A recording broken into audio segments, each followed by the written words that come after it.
a Merry Christmas, ho ho ho, from Golden Age Radio, rumble.com/C/GIR.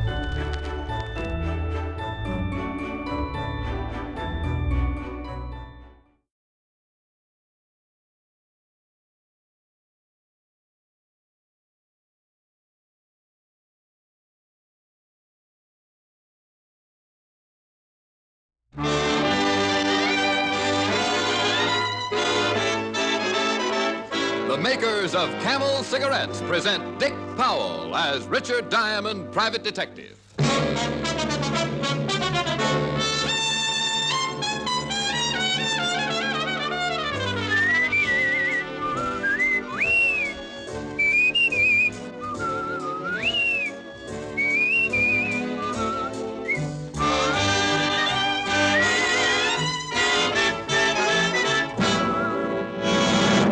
What's America's most popular cigarette? Camel buy billions of cigarettes per year. Two of the important reasons why Camel is so popular are flavor and mildness.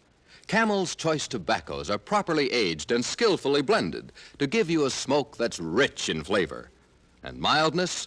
Here's conclusive proof. In a coast-to-coast test, hundreds of men and women smoked only Camels for 30 days. Leading throat specialists made careful weekly examinations of the throats of those smokers and reported not one single case of throat irritation due to smoking Camels. Here's a suggestion. Make your own Camel 30-day test. Smoke only Camels for the next 30 days. You'll enjoy Camel's rich, full flavor, and your throat will tell you how mild Camels are. How mild, how mild can a cigarette be?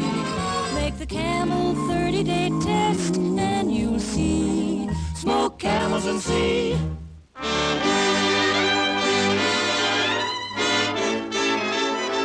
Here transcribed is Richard Diamond, private detective, starring Dick Powell.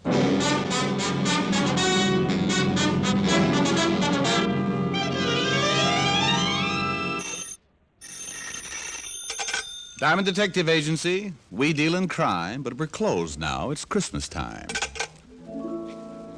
Hello there, this is Diamond. Every year about this time, my business takes a big nosedive. People usually pack up their troubles and start unpacking colored lights and Christmas tree ornaments. So tonight, I'm going to tell you my favorite Christmas story, one I always like to tell. A Christmas Carol by Mr. Charles Dickens. Now, I'd better explain something first. This version isn't exactly the way you've always heard it. Because of the particular type of characters I usually get mixed up with, this story is written to fit their talents and characteristics. Different from the Dickens original, certainly, but we feel that this story could easily happen today, anywhere. Like right here in New York on a little side street just off the Bowery. So now I'd like to introduce our characters. Mr. Ebenezer Scrooge will be played by my good friend and guiding hand of the 5th Precinct Homicide Division. Lieutenant Walter Levinson. Walter. Otis. The character of Jacob Marley will be played by one of Lieutenant Levinson's most trusted henchmen. Otis, that's you. Huh? Oh, Sergeant Otis Loveloon. Loveloon. Oh. Walt. Shh. Oh, sorry, Alan. Tiny Tim will be played by our corner newsboy. Hi, I'm Johnny Rollins. Tiny Tim's mother will be played by my red-headed gal friend. Helen Asher. The rest of the characters will be played by members of the 5th Precinct Police Station. Officer O'Reilly. Officer Leskowitz. Sergeant Miller. The music will be furnished by the 5th Precinct Police Band, directed by Patrolman Worth. Hi. And now, our version of the Christmas classic, Charles Dickens' A Christmas Carol.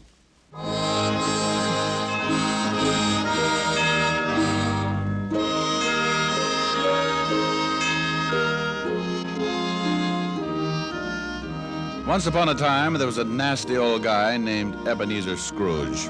He was nasty, all right. He didn't like anything, except maybe all the dough he could get his hands on. Scrooge had a little business that he started with his partner, Jacob Marley. The outfit was known as Scrooge and Marley Loan Company. But one day, poor old Marley just up and keeled over. So the boys along the big street gave him a nice funeral, and old man Scrooge took over the business. Well, Marley had been dead for 7 years, and Scrooge lived alone in his little room over the office, and for a hobby, he hated everybody. He had a young guy working for him named Bob Cratchit. Bob had a wife and 4 kids and made just enough to make ends meet. Scrooge used to ride him all the time.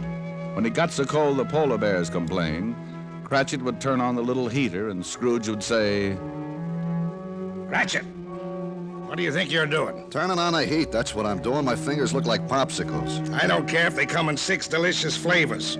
Every time you turn on that heater, it costs me money. Business is not good, so get back to your work. And turn off the heat. Oh, now look, Mr. Scrooge, I'm freezing. This pen ain't guaranteed to ride under ice. I'm telling you once more, get back to your work. Okay, but I don't know why you worry about business. Why not just put up a sign and turn the joint into a skating rink? Merry Christmas, Mr. Scrooge.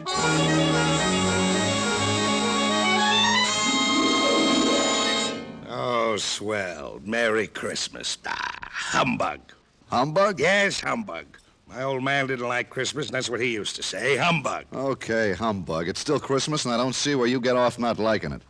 This is supposed to be the time everybody gets with it. Everything stops. It ain't much good, and you put your arm around the next guy and you tell him Merry Christmas. I'm going to put my arm around you with a hammer on the end of it if you don't lay off this goodwill stuff. Look, what's with you? What have you got against Christmas? You showed me a way to make $100 every Christmas, and I'll fall in love with it. You want me to be merry? Well, sure. Then go get some of those joyous clients of mine to pay off their loans. Merry Christmas. Humbug! Okay, then, humbug. But it's still cold in here. Have some icicles, but give them back after the holidays. They're my fingers.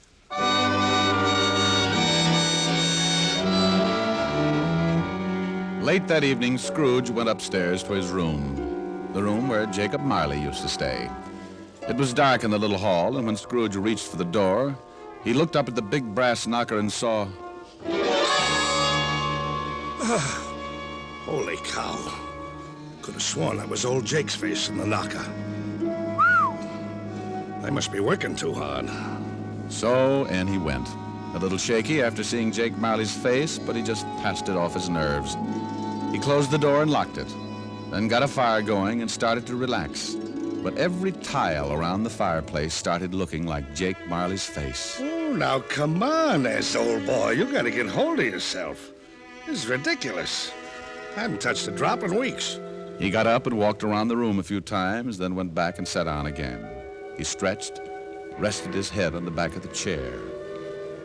From somewhere a bell started chiming, and Scrooge sat straight up in his chair. He heard something else, too, something from downstairs. What the? Oh, now what is that? What's going on here? Who's that? Come on, who's out there? And all of a sudden, it came right out through the wall. All right, sit still, Scrooge. Marley. Jake Marley. Oh, no. I gotta stop eating lobster. Ooh, it couldn't be. What's with you? Who are you? Jake Marley. Who else? You're dead. The deadest. But nevertheless, Jake Marley. His ghost. Oh, you are very sharp today, Scrooge, old boy. I don't believe it. You got eyes, ain't you? Yeah, and I got a bad stomach, too. That's who you are. Nothing but a bad case of indigestion. You don't think I'm a ghost, huh? Okay. Maybe a good scale change your mind. No. Stay away from me. All right. I believe you. You sold on the idea? Yeah. But why did you come to see me? Regulations. Every man's supposed to live his life and help his buddies. If he don't do it while he's alive, then he gotta do it after he kicks off. Oh, cut it out! Why come to me? Because you're gonna end up just like me, unless we do something in a hurry. Now, I haven't got much time, so you better listen. Oh, I don't want to be like you. I'll listen. Okay. You are gonna have 3 visitors. You are gonna be haunted by 3 spirits. Oh, no. It is the only way you can keep from being like me. When you hear the bell strike 1, the first one will be here. Well, I gotta be going. You won't see me again, but you remember what I told you. So long, Scrooge, old boy. Your goosebumps can relax now. Cut it out!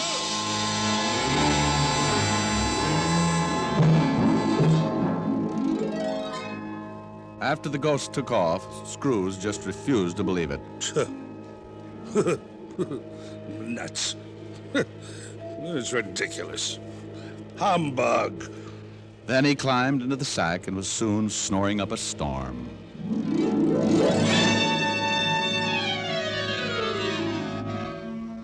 When Scrooge awoke, it was still dark, and the bell from the church on 53rd Street was striking 12. He lay awake listening and thinking to himself. Just a dream. Ghosts. Finally, he dropped off again and slept for about an hour. Then the bell struck 1. 1 o'clock. I don't see no ghost. I knew it was something I ate.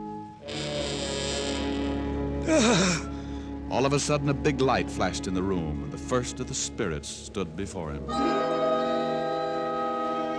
Hi, Scrooge. Oh, Jake was right. Are you the first spirit that Jake said had come to haunt me? Yeah, you know it. Well, who are you? Me? I'm the ghost of Christmas past. Yeah? How long past? Your past. Come on. We're gonna take a little ride. Well, where are we going? Just relax. I'm running this tour. Well, let me get my pants. You got 'em. Oh, they're on me.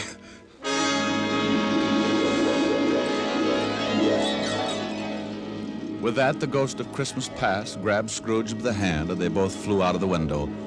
Scrooge nearly lost his upper plate, but before he could yell for help, he was standing in front of a dirty, ramshackle old tenement building. You know where you are? Sure, I know where I am. This is where I was brought up. Even the garbage cans are the same. You had a pretty tough time when you were a kid, didn't you? The toughest? I wasn't very big. The rest of the kids in the neighborhood were. I had more black eyes than a crow. You want to go in? What for? To see your folks. My folks died a long, long time ago. They're there now. Come on.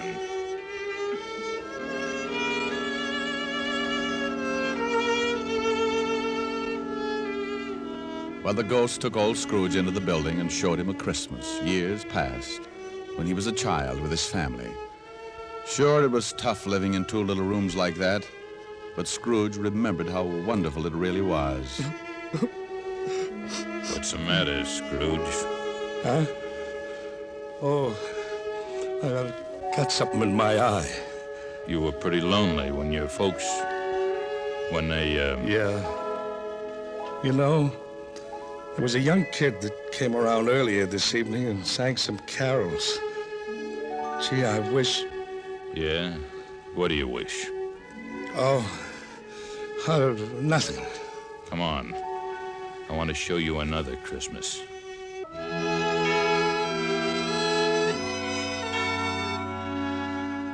The spirit showed him another Christmas, and still another. And you know, no matter how tough Scrooge remembered his childhood had been, it always seemed that Christmas was wonderful. And then before he knew it, Scrooge was back in his little room, and the spirit was gone. Scrooge was pretty beat, and he climbed into bed and dropped into a heavy sleep.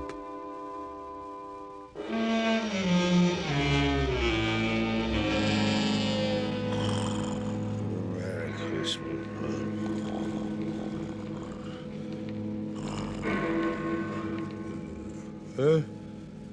What's that? It's 2 o'clock. Hey, that light in the other room. I got burglars. Hey, Scrooge, come on in. Who's that? What are you doing in the other room? Come on in and take a look. It's pretty nifty. Hey, what is this? What have you done to the room? Looks like Macy's window. Where'd you get all the holly and the mistletoe? And how did you get in here? Do you like it? Oh, for Pete's sake, a Christmas tree.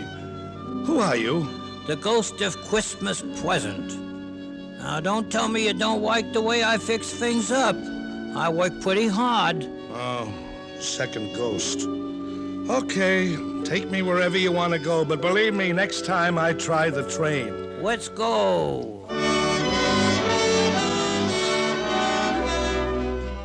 Now what do you see? I see bright colored lights, people having a lot of fun, kids on sleighs. See that building over there?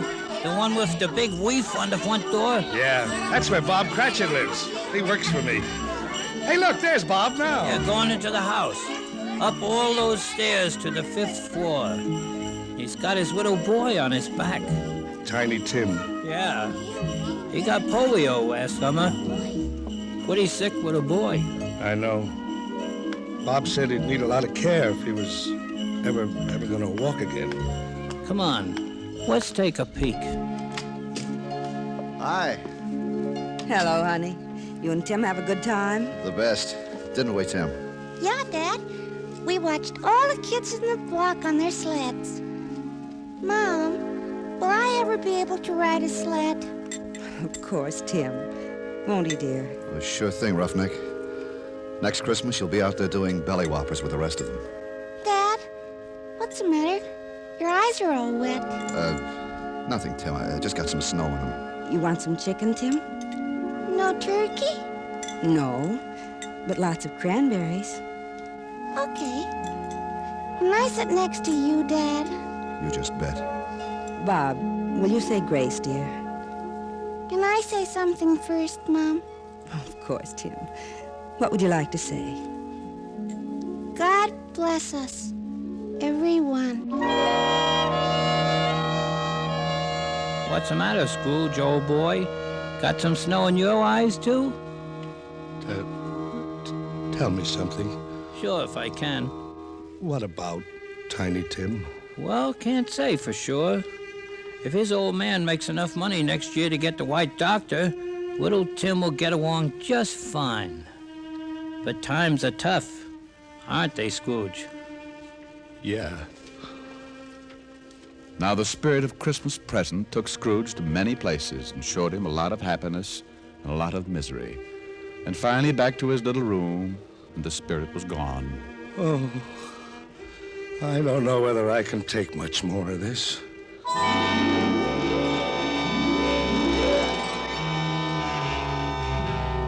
Then a new ghost drifted in. This was the worst yet. He was really done up for haunting. He was all dressed in black with one arm sticking out and pointing right at poor old Scrooge. This was the last one of the spirits. Scrooge's knees sounded like castanets on a reducing machine. Okay, you don't have to tell me. You're the ghost of the Christmas that hasn't come yet. You I'm really scared of.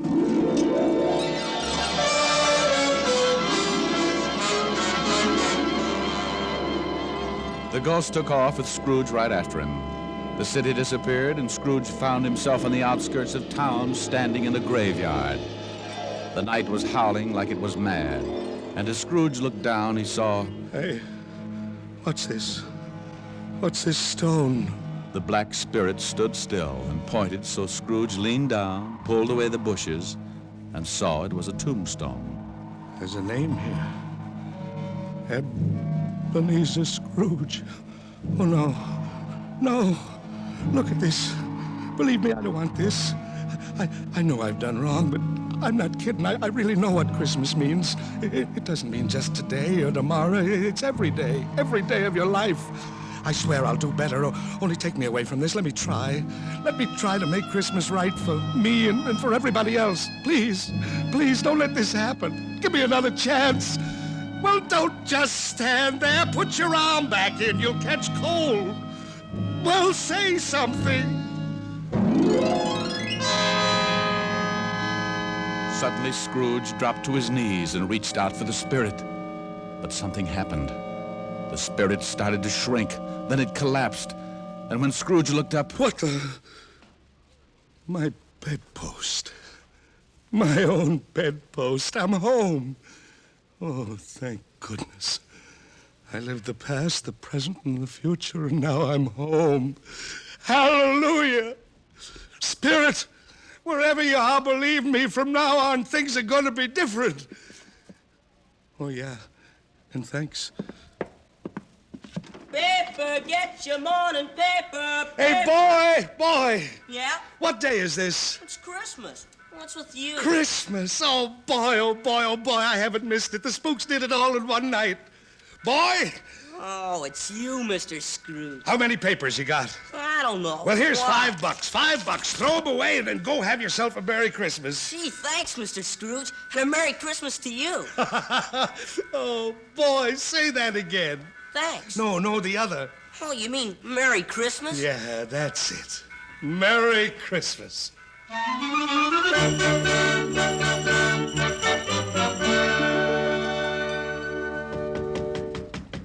Okay, I'm coming. What's the matter with you?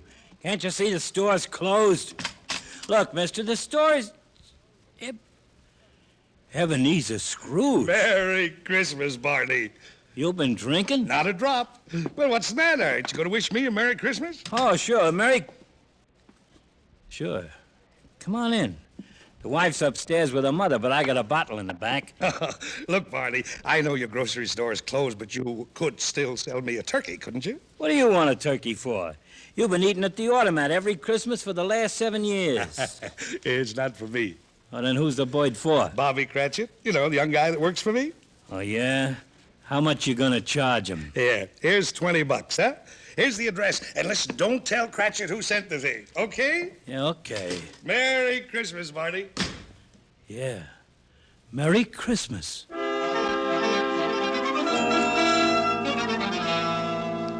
Well, old Scrooge went back to his rooms and took an old blue suit out of the mothballs. He shook it out, put a few creases in it, and went out on the street. The old boy was really with it.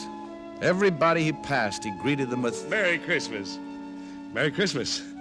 Merry Christmas.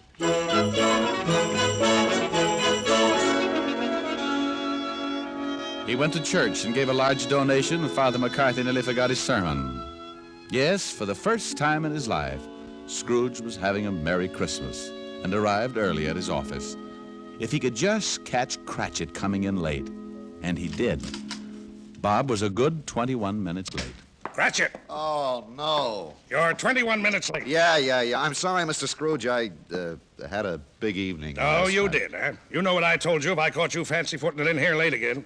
Okay, so I'm canned. You think you got it coming? I'm too tired to argue. Jobs are tough enough, and I hate to lose this one, but I'm just too tired. A raise would help, huh? You know, that's the silliest question of the year. Then you got it. It's in the envelope. What? Uh-huh. Maybe after we see how the funds are, we might be able to do something about Tiny Tim. Well, yeah. I don't get it. A raise? You want to do something about Tim?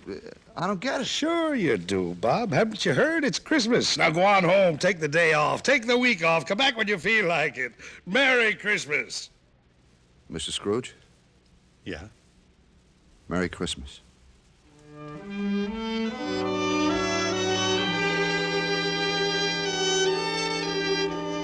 And Scrooge really did it. He was as good as his word, better even. He made it the merriest Christmas ever. And later, things got better, and he took care of Tiny Tim. And sure enough, Tim was out on his sled the next Christmas doing belly whoppers with the best of them. Every Christmas thereafter, all along the big street, it was said, if anyone knew how to make Christmas merry, old Ebenezer Scrooge was that one. And I hope that can really be said about all of us. Just like Tiny Tim said. God bless us, everyone. That's it, Tim. God bless us, everyone.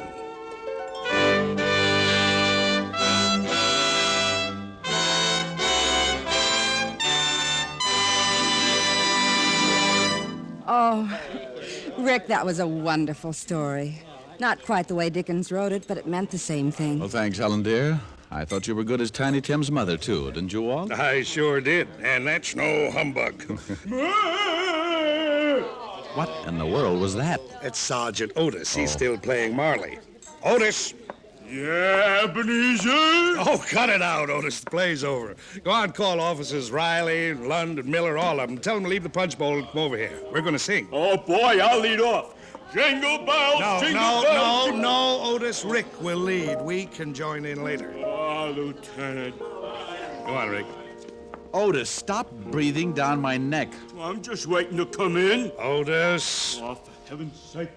Snow falling down from heaven, making a mantle of white. Sleigh bells are ringing, wonderful Christmas night. Jingle bells, jingle bells. No, not yet, Otis. Voices that sing Hosanna, bathed in a heavenly light. Everyone happy, wonderful Christmas night. Otis. Peace on earth, goodwill toward men. Otis, stop crying. Life on earth begins again. Joy in the hearts of children, there in the trees candlelight, all making merry, wonderful Christmas night. Now, Lieutenant? No, Otis. Oh, let him sing, Walt. Come on, everybody. Oh, boy. Jingle bells, jingle all the way. Oh, what fun it is to ride in a one-horse open sleigh. Jingle bells, jingle all the way. Oh, what fun it is to ride in a one-horse open sleigh. Merry Christmas, everybody.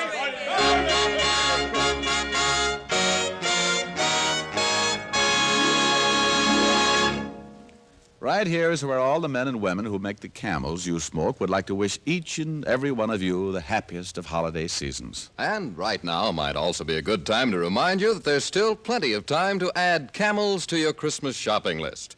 Camels by the carton are so easy to give. Camels come in a beautifully decorated holiday package, so handsomely designed that you don't even have to wrap it. Just write your personal greetings on the card that's on the top of every special Camel Christmas carton. And camels are such a pleasure to receive. It's the cigarette enjoyed most in America, the cigarette that leads all other brands in popularity by billions of cigarettes per year. So you can't go wrong by giving mild, flavorful Camels. How mild, how mild, how mild, how mild, how mild can a cigarette be? Smoke Camels and see. Here's Dick Powell with another special message. Thank you. Ladies and gentlemen, every week the makers of Camels send thousands of packs of Camels to service hospitals. That's to help show hospitalized men and women of the armed forces that those at home haven't forgotten them. This week's free Camels go to Veterans Hospitals, Wilkes-Barre, Pennsylvania, and Amarillo, Texas. Nellis Air Force Hospital, Las Vegas, Nevada. U.S. Naval Hospital, Naval Medical Center, Guam, Marianas Islands. Now, until next week, enjoy Camels. I always do.